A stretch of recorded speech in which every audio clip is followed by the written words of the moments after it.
Ito ang tinatawag nilang White House. Isa sa mga historical landmarks na ipinagmamalaki ng bayan ng Taal na siyang tahanan ni Don Gregorio Agoncillo. Matatagpuan dito sa loob ng bahay ang napakagagandang Edwardian and Spanish-inspired local furnitures na nagmula pa noong 1800s and early 1900s.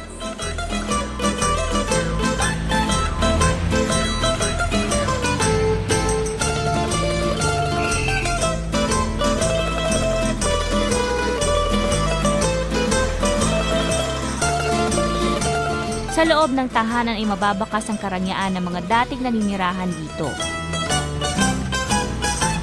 Maingat na nai-restore at nai-preserve ang mga lumang kasangkapan at kagamitan sa bahay.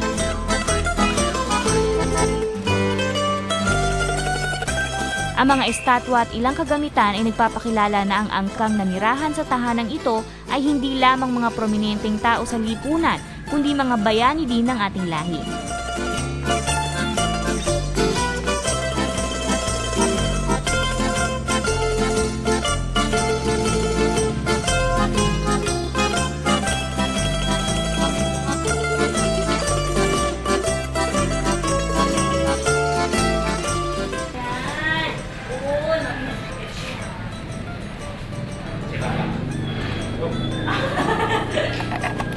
Ayun o, may headboard pa, di ba?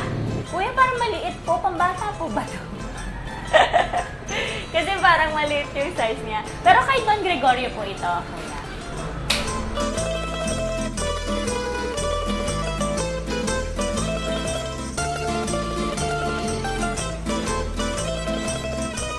Si Gregorio Agoncillo, a native of Taal, was a contemporary of the late Presidents Manuel L. Quezon and Sergio Osmeña. Noong panahon ng himagsikan, siya ay umanib sa mga revolusyonaryo at napasamang napatapon sa Hong Kong, kasama ni na General Emilio Aguinaldo at iba pa. Pagbalik sa Pilipinas, makalipas ang mahabang taon, siya ay nanilbihan sa bayan. His sister Maria Agoncillo became the second wife of General Emilio Aguinaldo. Gregorio married Mariquita Villavicencio, daughter of Gliceria Marela Villavicencio. Pinanatili ng tahanang ito ang mahalagang kasaysayan ng angka ng mga Agoncillo.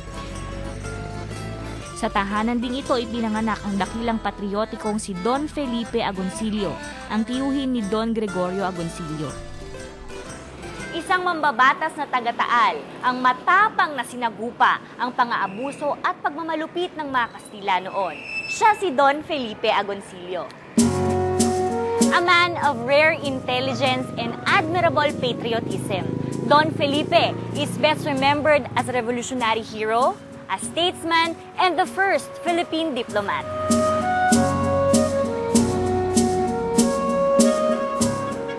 Nang mabatid ng pamahalaang Espanyol ang tahasan niyang pagtutol sa pamamalakad ng mga Kastila at sa pagsang-ayon sa himagsikan, si Don Felipe ay pinagpasyahang ipatapon sa hulo, ngunit siya'y nakatakas at nakarating sa Hong Kong via Japan. Ang Felipe Agoncillo yan, kung natatandaan pa sa kasaysayan, nung sa huling bahagi ng pagsakop ng Kastila, como yan huhulihin ng mga Kastila. At pag hinuli ng Kastila yan, itatapon yan sa parte ng Kamindanawan. Ang ginawa niya, tumakas. Nagpunta sa Hong Kong. At doon nakipagkita kay Kwanyan, kay Emilio Aguinaldo, gumawa ng paraan yan para yung mga Pilipino revolutionary rito magkaroon ng armas. Nagpapadala ng armas yan mula sa Hong Kong, papunta dito sa atin.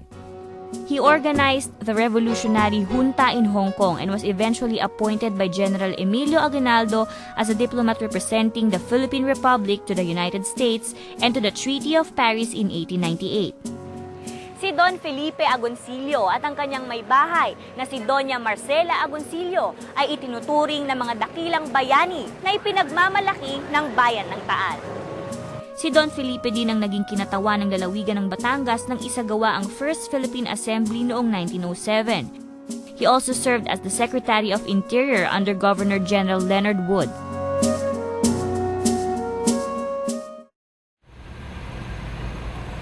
Isa sa mga naingatan at naipreserve na Spanish house dito sa Taal ay itong Nilagan de la Rosa Residence. This old house was painstakingly restored by the descendants of the De La Rosa and Ilagan families in the early 1990s, adhering to the original design. Modern amenities blend well with antiques and colorful paintings. Noong panahon ng Rebolusyon, ang angka ng mga De La Rosa at Ilagan ay masigasig na nakilahok sa himagsikan para sa kalayaan ng bansa sa pananakop ng mga Kastila. May isa pang ancestral house dito sa Taal na matapos mai-restore ay ginawang museo, ang Don Leon Apacible Museum. The Apacible Museum, once the ancestral home of Don Leon and Matilde Apacible, stands like a beacon on the main street of the town. Si Don Leon ay naging finance officer ni General Emilio Aguinaldo noong himagsikan at naging delegado ng Malolos Congress noong 1898.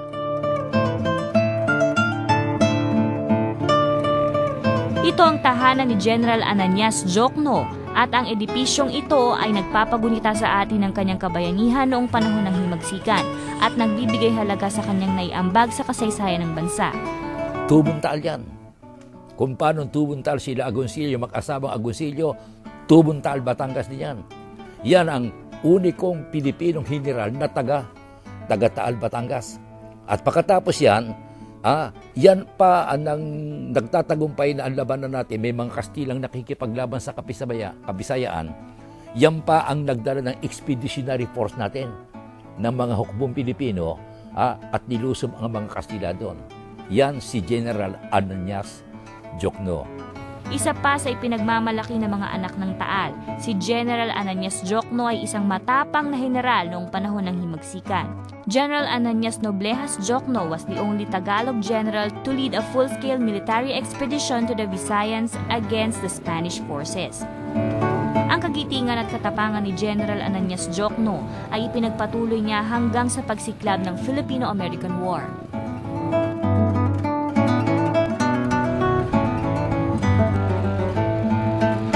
Nagsilbing paaralan para sa mga mahihirap at ulilang mga kabataan ng Taal.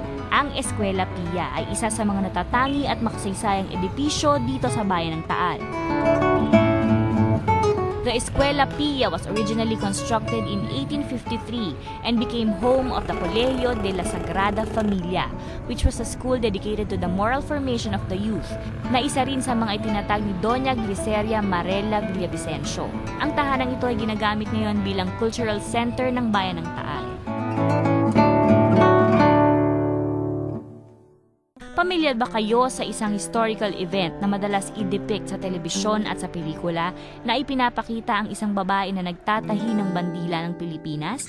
Ang babaeng iyon ay si Marcela Agoncillo, ang tumahi at gumawa ng kauna-unahang bandila ng Pilipinas na ginamit ni General Emilio Aguinaldo nang iproklama ang kalayaan ng Pilipinas noong June 12, 1898. Ang bahay na ito ng pamilya ni Marcela Agoncillo ay isa sa pinakaluma dito sa Taal. Itinayo ito noong late 17th century ng lolo ni Marcela na si Andres Marino. Si Doña Marcela Agoncillo ay isa sa ipinagmamalaki ng Taal na malaki ang naiambag sa kasaysayan ng bansa. Siya ang may bahay ni Don Felipe Agoncillo. Nang si Don Felipe ay nasa Hong Kong, matapos takasan ng kalupitan ng pamahalaang Kastila, ay isinama niya ang kanyang asawang si Doña Marcela at mga anak. In 1898, Marcela received orders from General Emilio Aguinaldo to make the flag, a task she welcomed as an opportunity to serve her motherland.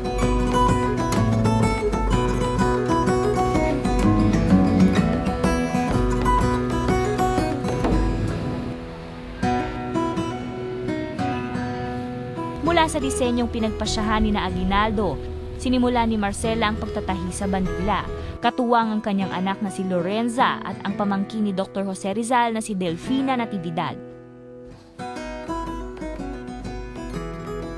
Dahil sa kabayanihan at kagitingan ni Doña Marcela, several commemorative figures were created in remembrance of Agoncillo's historic family. Noong November 27, 1955, isang marker ang itinayo ng National Historical Institute of the Philippines dito sa kanyang ancestral house. And a museum was established in accordance with her last wish na tinawag namang Marcela Marino de Agoncillo Museum and Monument. The house-turned-museum permanently exhibits flags and a diorama depicting the sewing of the first flag. A bronze statue of her holding the flag was erected outside the house in its garden. Today, Doña Marcela Marino de Agoncillo is best known as the maker of the first Philippine flag, a great Filipina from Taal, Batangas.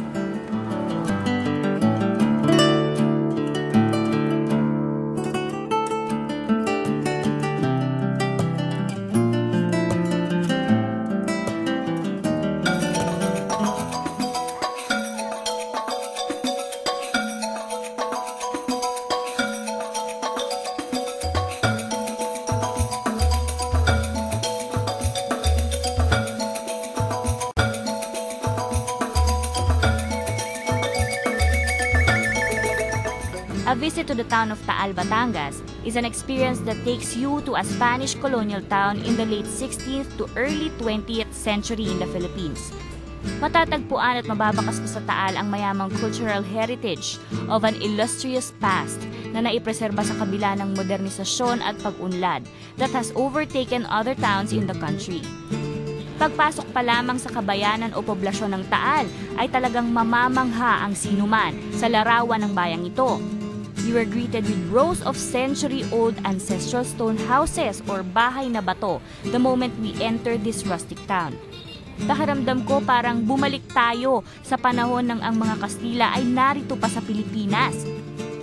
Just like most stone houses, they were patterned after Castilian architecture. Yari sa bato ang lower floor at kahoy naman at iba pang light building materials sa upper floor. This is the next best place after Vigan for an experience of the old world charm and rich culture and history. At sa likod ng larawan at kasaysayan ng ancestral at heritage houses na ito ng Taal ay ang magigiting na bayani ng ating lahi na umugit ng kadakilaan di lamang dito sa bayan ng Taal kundi maging sa kasaysayan ng ating bansa. Ang isa sa mga iniwan ng kasaysayan sa bayang ito na mababakas pa ang kagandahan ng lumipas na panahon ay ang Bahay Pamahalaan ng Taal. Ito ay lumang Spanish municipal government building na itinayo noong 1845 na hanggang sa kasalukuyan ay ginagamit pa ng pamahalaang lokal ng Taal bilang kanilang munisipyo. It is the only Spanish building in town that has a tile roof. It was formerly known as Casa Real Tribunal and Casa Consistorial.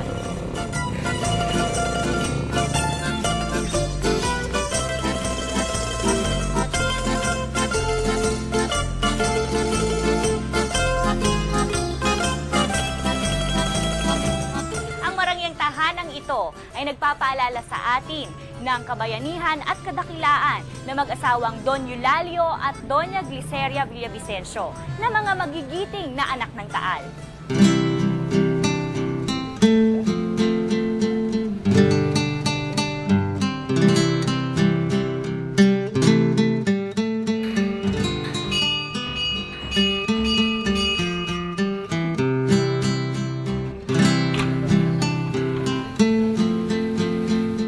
Don Eulalio and Doña Gliceria strongly sympathized with the revolutionary movement. Ilan sila sa mga masigasig na tumulong noon sa pagsisimula ng himagsikan laban sa mga Kastila. Gliceria, my great-grandfather and my great-grandmother were into the shipping business. Okay? They were traders, basically. They owned ships. Gliceria, in fact, donated the first man-of-war ship, okay, against during the Spanish Revolution.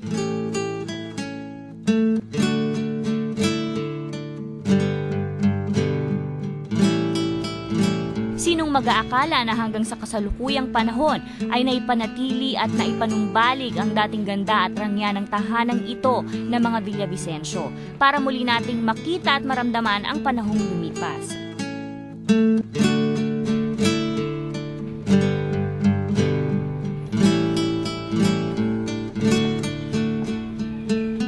Ang tahanang ito, sa likod ng elegante at marangyang larawan, ay naging saksi sa maraming kaganapan at kasaysayan ng himagsikan. Naging aktibo sina Don Eulalio at Doña Gliceria sa pamimigay ng mga propaganda materials tulad ng La Solidaridad at maging ang dalawang nobela ni Jose Rizal na Noli at Fili. Nagtungo din si Don Eulalio sa Hong Kong upang personal na ibigay kay Dr. Jose Rizal ang malaking halaga bilang donasyon at suporta sa propaganda movement. Here, this was the original. This was considered to be the master's bedroom. Okay? That was the original bed, rocking chair. Here is the volada. Volada. Volada. Okay? And basically, what happens here is you can make dungaw, no? You can see what's going on outside, no?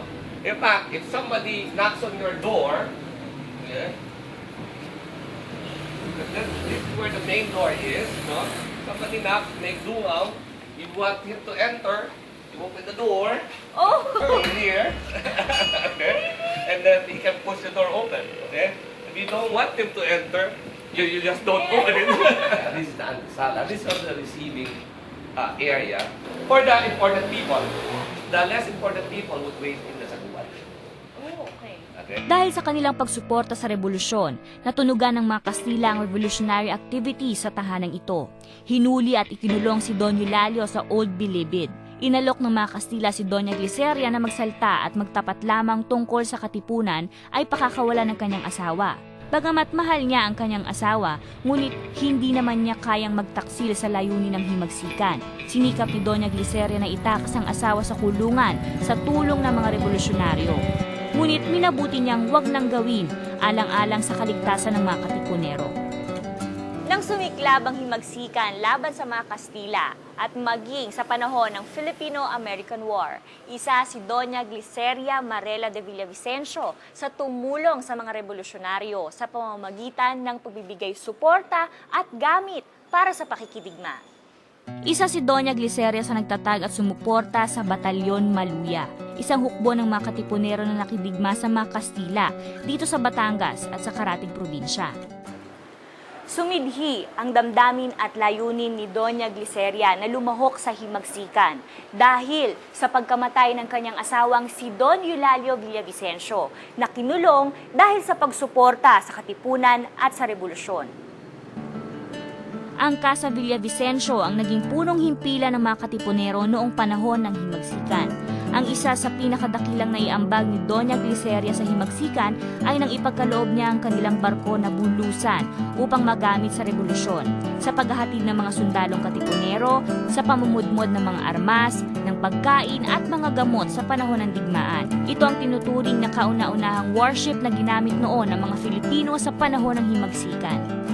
Nagsilbi ring lugar ng mga pagpupulong at lihim na pag-uusap ang tahanang ito noon.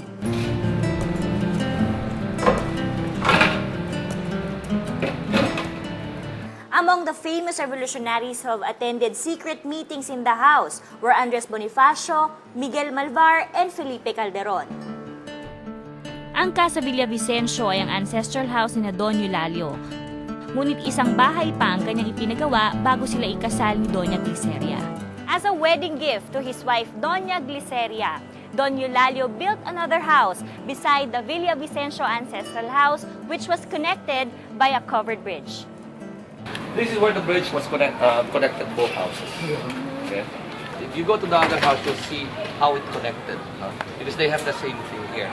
Okay? Parehong kamangha-mangha ang disenyo at anyo ng dalawang tahanang ito ng mga Villavicencio, bagamat wala na ang tulay na nagdudugtong sa dalawang bahay na ito. Sinasabing halos 25 taon ang pagitan ng pagkakatayo ng dalawang tahanang ito, ngunit ang kanilang structure at design ay hindi nagkakalayo. Bagamat mas malaki ang unang tahanan ng mga Villavicencio at medyo moderno naman ang style ng wedding gift house. At tulad ng unang tahanan ng mga Villavicencio, ang wedding gift house ay naging bahagi din ng himagsikan. Ang bahay na ito ay ginamit noon bilang imbakan ng mga nobela ni Rizal, ang Noli Me Tangere at El Filibusterismo, bago ipamahagi ang mga aklat na ito sa ating mga kababayan noong mga taong 1892. Marapat lamang na panatilihin ang karangyaan at larawan ng tahanan ito sapagkat hindi lamang naririto ang larawan ng makulay na buhay ng angkan ng mga Villavicencio, kundi ang tahanang ito ay nagpapaalala sa atin ng kabayanihan at kagitingan ni Doña Gliceria Marela Villavicencio. Aling Eriang, as she was affectionately called, was named the godmother of the revolutionary forces by General Emilio Aguinaldo. during the proclamation of the Philippine independence on June 12, 1898.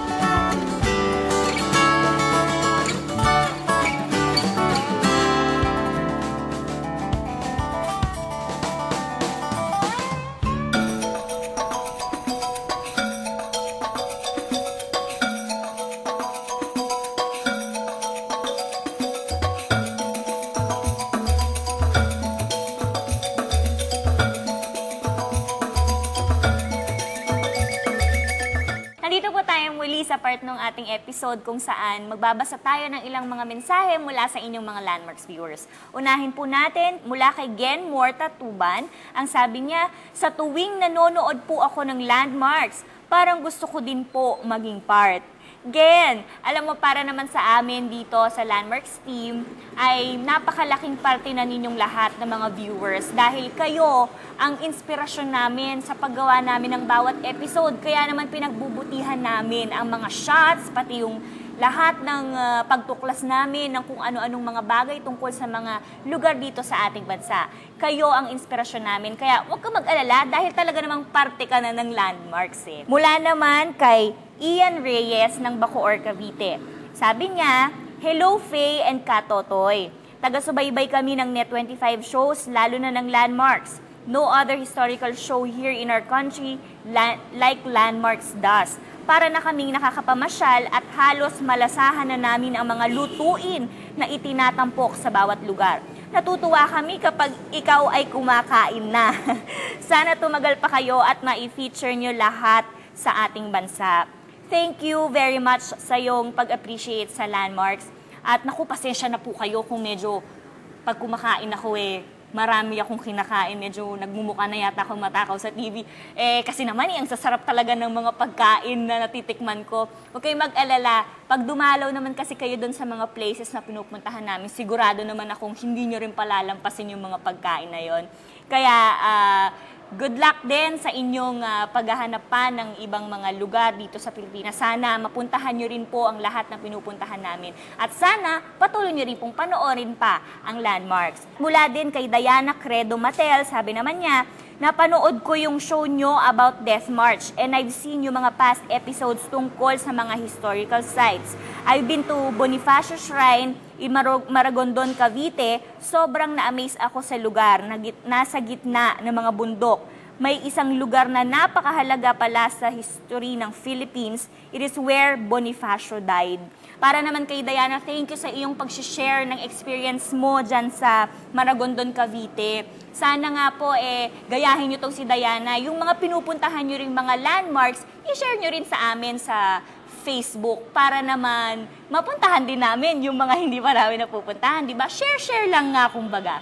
Ayan. At this point naman po, nagpapasalamat pa rin ako sa lahat ng mga viewers ng Landmarks at sa mga nagpapadala ng kanilang mga comments and suggestions. Naku, inuulan po talaga kami ng inyong mga masasarap na salita. Kaya naman nagpapasalamat po ako ng buong puso on behalf of the whole staff and crew ng Landmarks. Maraming salamat po sa inyo.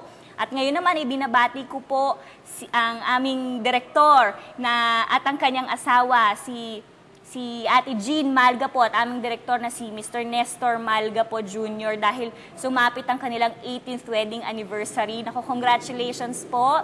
And sana ay mas maging happy and healthy pa ang inyong relationship, ang inyong married life.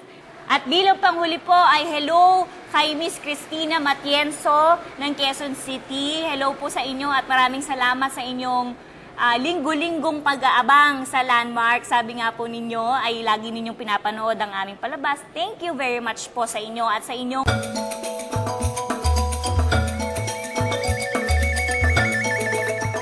Kung ang pag-uusapan ay kasaysayan, masasabing isa ang taal sa matatandang bayan dito sa Pilipinas. Terracotta and Chinese potteries excavated from the banks of the Pansipit River indicate that the Chinese have been trading with the natives along its banks. Paano nagsimula ang Taal, Batangas? Yan ang tanong. Paano nagsimula yan? Kung babasahin natin ang kasaysayan, sinasabi na ang history na merong 10 dato sa Borneo. Itong datong ito, pinangungunahan ni Dato Puti. Ngayon, dumating ang panahon na nagpasa silang iwan yung Borneo at humanap sila ng ibang mapananahanan. At sa kanilang paglalayag, nakarating sila diyan sa isla ng Panay. Na ang Panay noon, ang hari noon si Marikudo. Ngayon, to make the long story short, nagkasundo ngayon itong mga taga-Borneo ito na pinangungunan ni Dato' Puti at saka si Marikudo na bili na yung lugar na yon. Pinaniniwalaan din na ang malay na si Dato' Puti ay nagtungo dito noon sa Pilipinas kasama ng 10 dato mula sa Borneo at nagtatag ng unang komunidad sa pampang ng Pansipit River.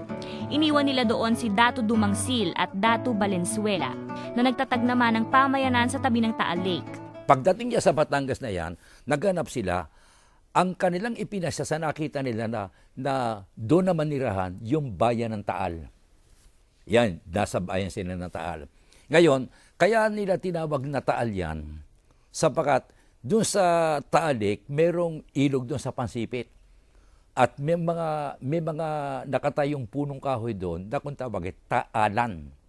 Mula doon sa salitang Taalan, tinawag nilang Taal yan. Dumami sila ng dumami dyan. Noong 1571, ang mga Spanish conquistador na sina Martin de Goiti at Juan de Salcedo, ang pamangkin ni Gobernador Miguel Lopez de Legazpi, ay binaybay ang Pansipit River patungo sa bukana ng Taal Lake. Ngunit nang mabatid ng mga katutubo ang tunay na pakay ng mga Kastila, hinadlangan nila ang mga mananakop sa pamamagitan ng kanilang mga pana, sibat at gulok. In 1572, under the Spanish colonization, Taal Town was founded, which was then located along the coast of Balangon. When the Moros destroyed the town in 1575, Taal Town officials transferred the population to the bank of the lake where San Nicolas now stands. San Nicolas is on the lake, sa Taal Lake siya. Okay, next, not very far from the volcano. Yung town of Taal was thriving on the lake. It was a very, it became a city where, the people became wealthy because of sugar, coffee, so it became a boom town because of that during the time of the Spaniards. Noong 1581, ang lalawigan ng Batangas ay itinatag na noon ay sakop lamang ng Laguna at ng iba pang karatig probinsya. Ang bayan ng Taal ang ginawa nitong kabisera ng lalawigan. But from 1597 to 1732, Balayan was designated as the capital of the province. In 1732, Taal was again made the capital of the province of Batangas. However, Taal volcano's most violent eruption on August 11, 1749 completely devastated the town. Yung eruption ng Taal volcano completely destroyed the town. In fact, part of the town is buried under the lake. And ang naiwan na lang doon is yung ruins ng old simbahan ng Taal. Pero almost buried underground na yung buong town. Ang kinalalagyan ng Taal noon ay ang San Nicolas Town ngayon, dito din sa Batangas, na nasa tabi ng Taal Lake.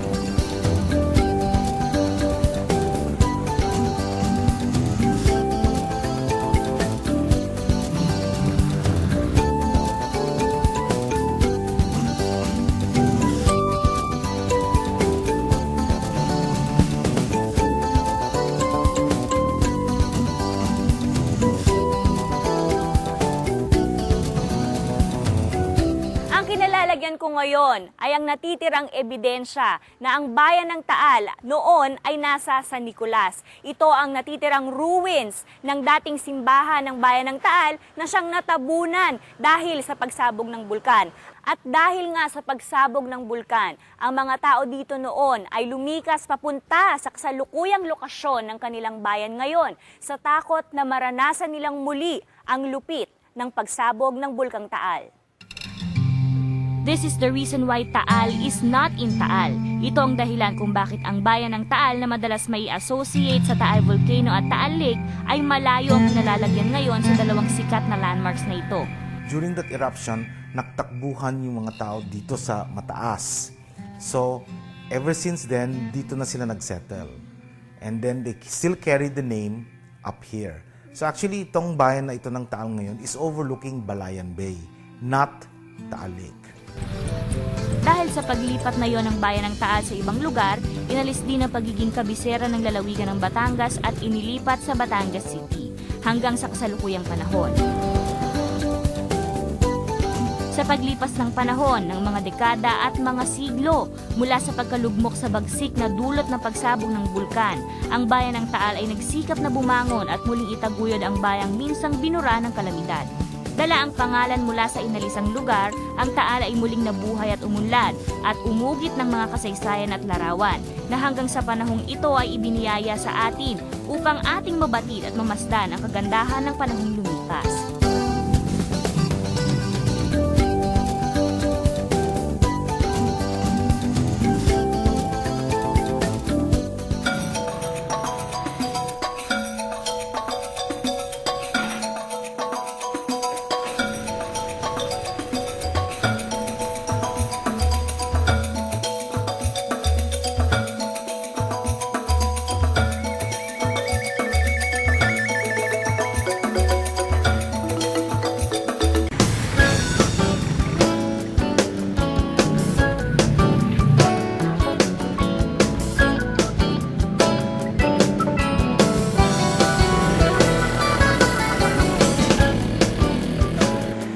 Nabanggit na tayo ay papasyal sa bayan ng Taal, ano agad ang naiisip natin? Taal Volcano? Taal Lake ba? At habang namamasyal tayo, ay matatanaw kaya natin ang napakagandang bulkang Taal? Well, hindi yata pwedeng magkaganon because the town of Taal is neither located near the Taal Volcano nor found in Taal Lakeside. Tatanungin niyo siguro ako kung bakit nagkaganon, ano? Taal but not in Taal. Interesting, di ba? Naku, nagising ba ang inyong mga curiosity? Yan ang aalamin natin sa ating pamasyal. Samahan nyo kaming muli na maglakbay, alamin at tuklasin natin ang history, culture, and interesting facts about the heritage town of Taal.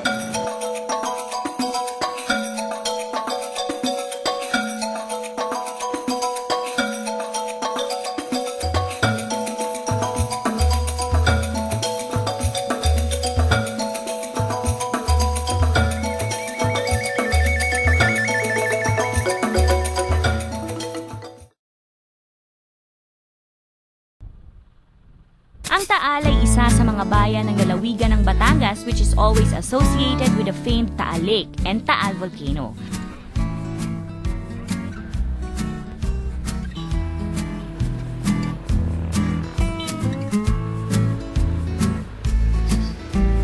Kung ang pag-uusapan ay yamang pangkasaysayan at pamana ng lahi, sino man ay hindi mabibigo sa pagpasyal sa bayan ng Taal, which is considered a heritage landmark by the National Historical Commission of the Philippines.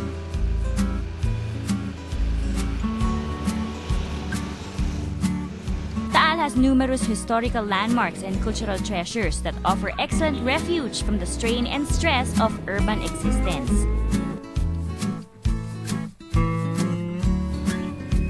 Taal is a fourth-class municipality with a population of 51,459 people in 8,451 households. The town is located in the northwestern part of the province of Batangas, about 131 kilometers distance from Manila via Tagaytay City. Matatagpuan din ng Taal along the Pansipit River, the main outlet of Taal Lake to Balayan Bay. The municipality has 42 barangays spread along a mixture of hills and slopes. Bukod sa pagsasaka at pangingisda ay ang pagkakaroon ng ilang maliliit na negosyo ng ilan sa mga kababayan nating Taalenyos ang umiiral dito.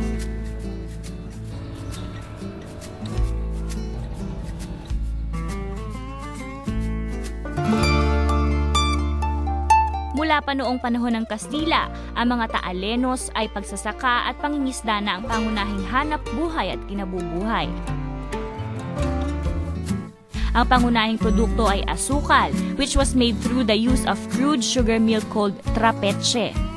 Ang pananahi at pagbuburda ng barong at kamisa ang isa sa pangunahing home industries dito sa Taal. At dahil dito ay naging popular ang bayang ito sa ganitong uri ng industriya at hanap buhay.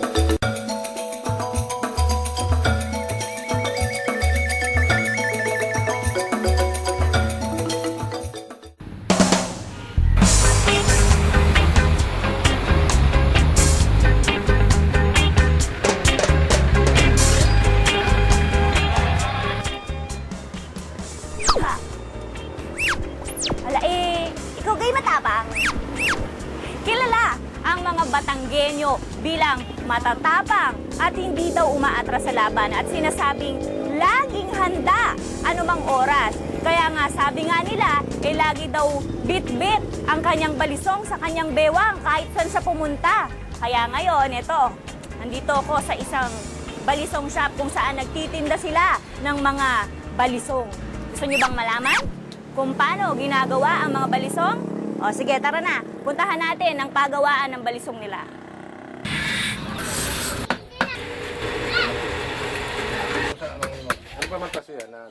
Ang market ninyo ay mga... Okay. Pero meron ba kayong age limit ng pagbentahan ninyo ng mga Siyempre, balisong? 18 pa baba, hindi ko na nagbebenta. Mapuyara sila, hindi kasamang Mga matatanda rin. Kailan pa ba nagsimula ang industriya ng balisong dito sa inyo? matagal na. Tinagis na yan. Tinagis na niyo na? Pero ako, mga 20 years ako nagtitinda, nagpapagawa na ng balisong. Pero yung aming mga ninuno, gumagawa na. Ibig sabihin, mula pa sa ninuno mo, may pagawaan na kayo noon. Pagkatapos pong gawin dito, saan natin dinadala ang mga Ay, balisong? dito sa amin, tindahan. Doon sa labas. Pang-display na yun. Pupuntahan naman natin ngayon yung tindahan kung saan dinadala itong mga balisong.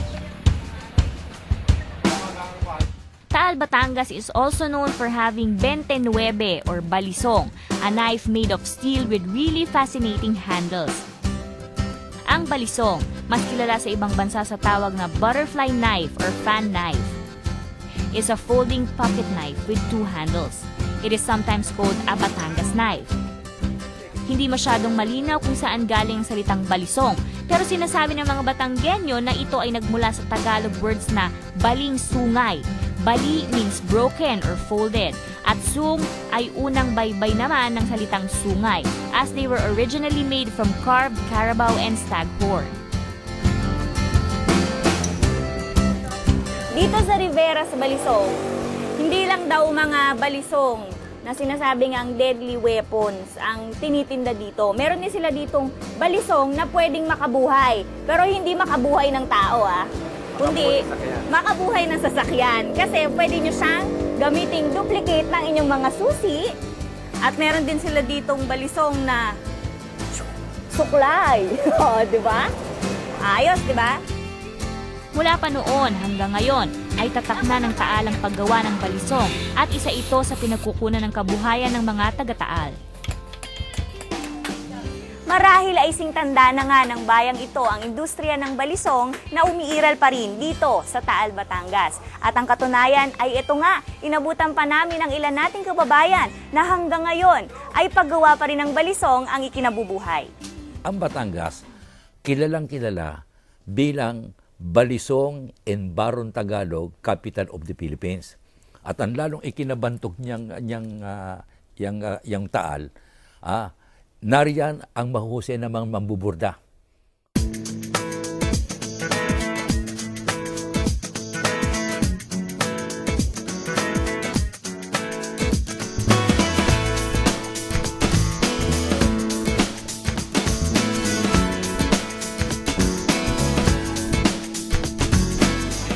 Barong Tagalog ay isang binurdahang pantaas na kasuotan at kinikilala bilang pambansang kasuotang panlalaki sa Pilipinas. Unang tinawag na Baro ng Tagalog. May 4 na siglo na ring ginagamit ang kasuotang ito at patuloy na pinapaganda upang makasabay sa pagbabago ng lipunan. Isa rin ito sa mga popular na kasuotan na ginagamit sa mga mahalagang pagdiriwang at kasiyahan dito sa Pilipinas. At dito sa bayan ng Taal, makakabili tayo ng mga murang-murang barong Tagalog na sumasabay pa rin syempre ang kalidad sa mga barong Tagalog na mabibili natin sa Maynila. Ngayon sa Taal, of course, very famous is for the Burda de Taal, which was yung kalado, they call it here, no? That was talaga a unique Taal design. Kahit saan ka man magdating, kasama dito sa Pilipinas, pag sinabing kuwang ka, Batangas, ang una agad makukuha na Burdang Taal at saka Balisong. Yung burdang Taal na sinasabi nila, ano yun? Mas malalaki pong burda yun? Ang Burdang Taal ay yung mas maumbok. Ito yung sinasabi ni Manong, ni tatay na may laman siya. Compared to other embroideries, na available. Yung tinatawag na burdang taal, mas nakaangat yung burda. Oh, ganda oh. Bukod sa pananahinang barong, ang taal ay kilala din sa pagbuburda o tinatawag na burdang taal. Burdang taal refers to the long tradition of hand embroidery since the turn of the century, executed on a fabric and more popularly sought for the barong Tagalog worn by the Filipino gentlemen. Burdang taal is also done for ternos and gowns and has a wide range of clothing lines from infants to adults for both the male and female customers. It is also used to accent garment accessories and home decor items. Paano po ba nagsistart ang isang embroidery ninyo? Ito inaalisan siya ng hilo na ganan para magkaroon siya ng butas para magkagano no. Ganito. Okay, kita nyo. Ito yung sinasabi ni nanay. So, itong mga butas na to, baka akala kasi natin, akala natin, binibili nila yung tela na meron ng ganitong butas, mukhang may style na siya, no? Pero actually, yung mga nag-embroider o sila atin na nagbuburda, sila pa pala yung nagbubutas nun para doon nila ipapasok yung sinulid at doon nila sisimulan yung pagde-design nila. Yung ganyang kalaki po, gano'n yung katagal ginagawa? 4 days. Ay, mabilis pa rin. May tuturing na isang talento ang pagbuburda sapagkat kung pagmamasdan ay napakabusisi at detalyado ang ginagawa ng mga taga-taal na pagbuburda.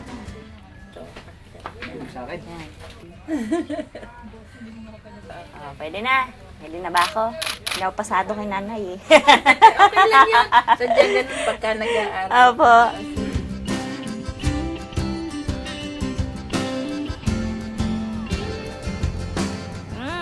Ito naman mga to, ang panutsa at ang sweet buko ay pinagmamalaki din nila dito sa Taal. At hindi lang basta pinagmamalaki kinabubuhay pa ng mga taga rito, kagaya ni Kuya.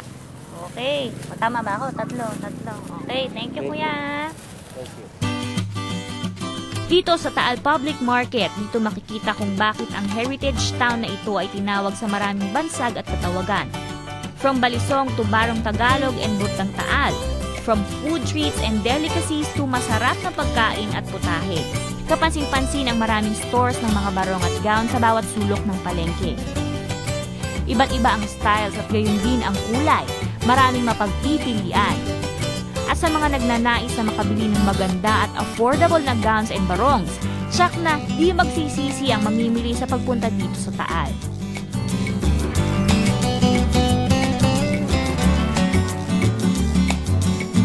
Pagdating sa loob ng palengke ay bubulaga naman ng maraming pagkain at mapapansin na halos lahat ng pwesto ay nagtitinda ng mga sweet products. Ang ilan sa mga food treats na ito ay ang suman, panutsa, kalamay at iba pang minatamis na pagkain. Tikman nga natin muna bago tayo bumili Ay! Ang tamis! Sige ate, pabili po ako. Kakainin ko ito lahat. Pagdating namin sa meat section, naabutan namin ng isa nating kababayan na abala sa ginagawa niyang tapang taal. Yes, ang famous na tapang taal na ipinagmamalaki ng bayang ito. Hi ate! Ate, ito ba yung tapang taal? Tsaka ito, longganisang taal. Kayo rin po ang nagtitimpla nito? Yes, ma'am. Natural ang flavor niyan, walang artificial. Oh, kaya siya iba. Kung lilibutin pa natin ang palengke, tsak na napakarami pa nating mabibili at may uuwi sa Maynila. Dahil talaga namang proud na proud ang mga Taalenyo sa kanilang mga food products. Dalawa sa best product na tinatawag nila dito sa Taal ay nakahain sa harapan ko ngayon. Ang tinatawag na tapang Taal at longganisang Taal. Alam niyo, sabi nila, ito namang longganisa at tapang Taal na matatagpuan mo dito sa bayan nila. Wala naman siyang halos kaibahan dun sa itsura ng mga ordinaryong tapa at longganisa na natitikman natin. Pero, once na natikman mo na raw ang mga to, talagang malalaman mo galing nga talaga sa Taal ang mga pagkain ito. Kaya hindi po pwedeng hindi ko matikman to, di ba? Tikman na natin.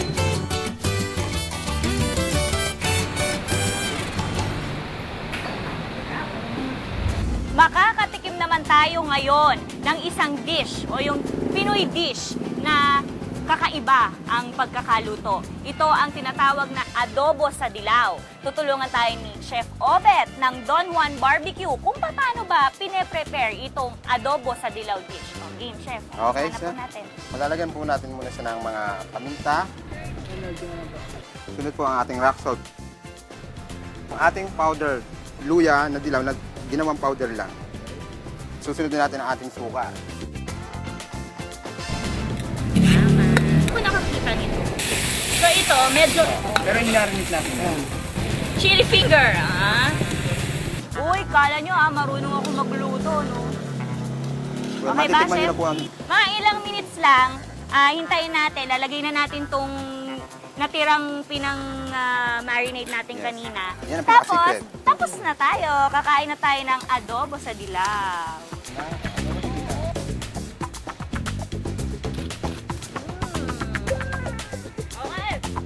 Kaya kayo dyan sa mga bahay-bahay nyo, kung gusto nyong makatikim ng kakaibang adobo, alam nyo na kung saan kayo pupunta. Dito lang sa Taal, Batangas para matikman nyo ang kanilang adobo sa dilaw na uubusin ko na ngayon. Natatandaan nyo ba yung binili natin ng mga minatamis kanina sa palengke? Lalo na yung panotsa. Well, ano kaya kung alamin natin at tuklasin kung papaano gumawa ng sweet products ang mga Taaleños? Pupunta tayo ngayon sa paggawaan ng panutsa.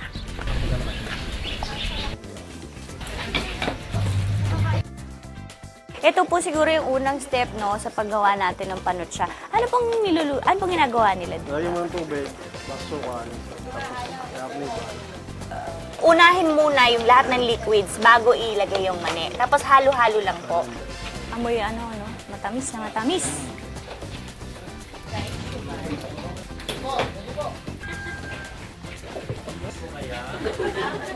Nice ba? Ito na yung nahango, ano? So, huhulmahin nila sa gamit itong mga parang mga copper wires na bundle. Sila yung naglalagay sa naguhulman ng panutsa. Pagkatapos po niyan, palalamigin and then babalutin.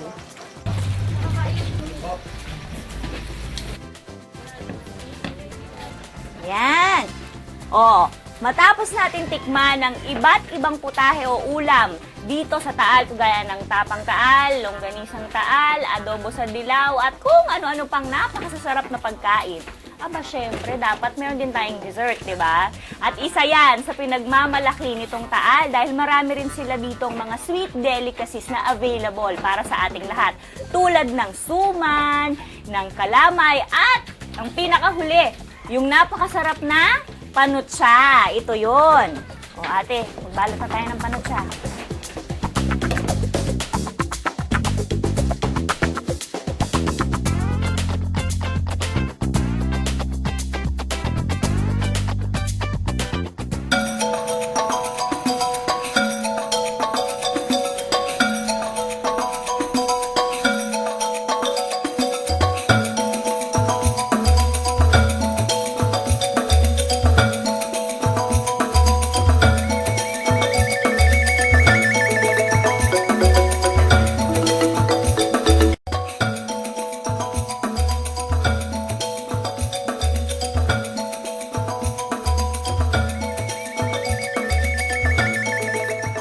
Taal was the ancestral house of the Ilagan Baryon family. Sa paglipas ng panahon, ang bahay ay unti-unting naluma at nasira. Naging paupahang bahay sa loob ng 30 taon, neglected and aged. The structure became an eyesore in the neighborhood of old houses in this part of Taal Town. Hanggang sa ang isa sa mga apo ng pamilya Ilagan Baryon ay pinagtuunan ng pansin at pinagmalasakitang i-restore ang kanilang ancestral house. This was the house of basically my grandparents, my parents and my mother until the death of my grandmother in 1972. I wanted to restore the house and make it presentable naman sa mga, people coming to Taal. We wanted to show the house as it was before. Bukod sa lumang bahay at mga kasangkapan, ang Galeriya Taal ay tinawag ding Camera Museum dahil nakadisplay dito ang koleksyon ni Mr. Manny Innumerable ng iba't ibang rare vintage cameras from the late 1800s up to the year 2000. I'm not a professional photographer. I'm a hobbyist, yes. One of my passions is photography. Camera repair. Nag-repair ako ng yung mga old cameras. And every time I would buy an old camera, repair it, I would just put it in my cabinet. It is also a gallery of Philippine antiquarian photographs during 1800s, American times, World War II, and Liberation time. Tulad ng iba pang mga old houses dito sa Taal, ang Galeriya Taal ay pinananatili ang kanyang dating ganda at rangya. Its history is preserved and made into something beautiful. May isang ancestral house dito sa Taal, ang paboritong pasyalan ng mga turista, Filipino man o Banyaga, ang Villa Tortuga.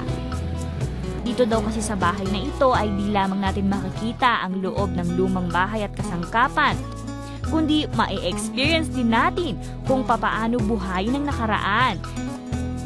Travel back in time, ika nga. Exciting, di ba? Villa Tortuga used to be a rundown century-old bahay na bato that had been used as a warehouse. Its owners had inherited the large antique house but didn't really know what to do with it. Until fashion and interior designer Mr. Lito Perez came along in 2007. Si Mr. Lito Perez ang may-ari ng sikat na Camp Suki, the largest costume resource company in the country. Dahil nga ang Villa Tortuga ay malapit sa Pansipit River at ang ilog na ito ay minsan din naging tirahan ng malalaking pagong o marine turtles. Ito ang ipinangalan ni Mr. Perez sa bagong restored na bahay na bato. Tortuga is the Spanish name for the turtle.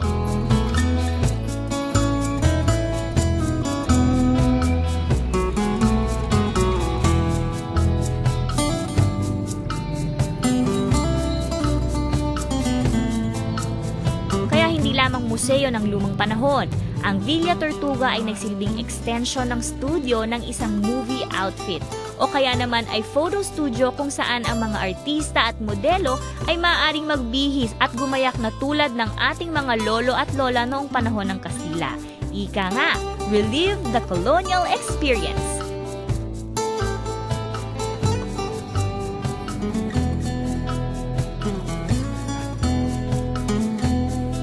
Marami nagsasabing ang pagpasyal daw sa bayan ng Taal ay isang karanasang magpapabalik sa iyo sa nakaraan. Hindi lamang sa pagbusog sa ating mga mata sa mga tanawin at larawan ng lumang bahay at bagay na naipreserba ng panahon, kundi ang paggising sa ating damdamin upang maranasan at buhayin muli ang nagdaang panahon.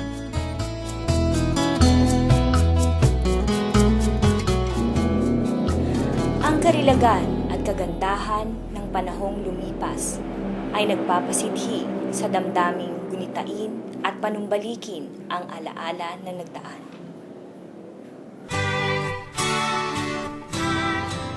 Sabi nga, kung ang mga old houses na ito at ang mga lumang kasangkapan at lumang larawan ng Taal ay makapagsasalita, marami silang may kwento tungkol sa kasaysayan at sa mga nagdaang panahon. Ang mga pagsubok na pinagdaanan, pagputok ng bulkan, mga bagyo, paglindol, at maging ang himagsikan at digmaan. Ang Taal, sabi nga ng mga nakapasyal na dito, ay itinuturing na silent storyteller of the past.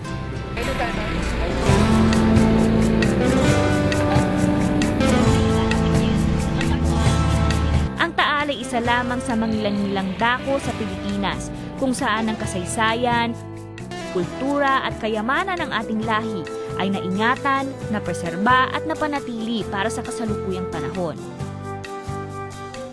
Bakas ang panahong nagdaan, ang larawan ng Taal ay isang malinaw na katibayan na ang Pilipinas ay may mayamang kasaysayan, makulay na kultura at magigiting na lahi.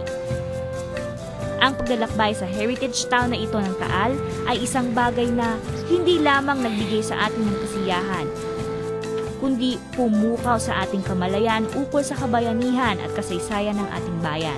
Naipreserba ng Taal ang kanyang larawan ng unang panahon. Na-capture din ng ating mga kamera at naka-imprint naman sa ating puso at isipan.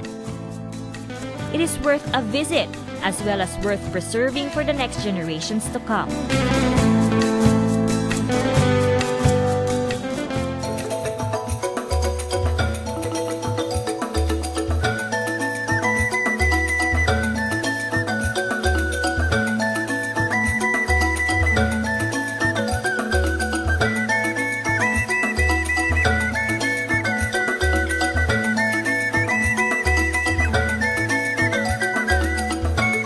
Landmarks would like to thank the following.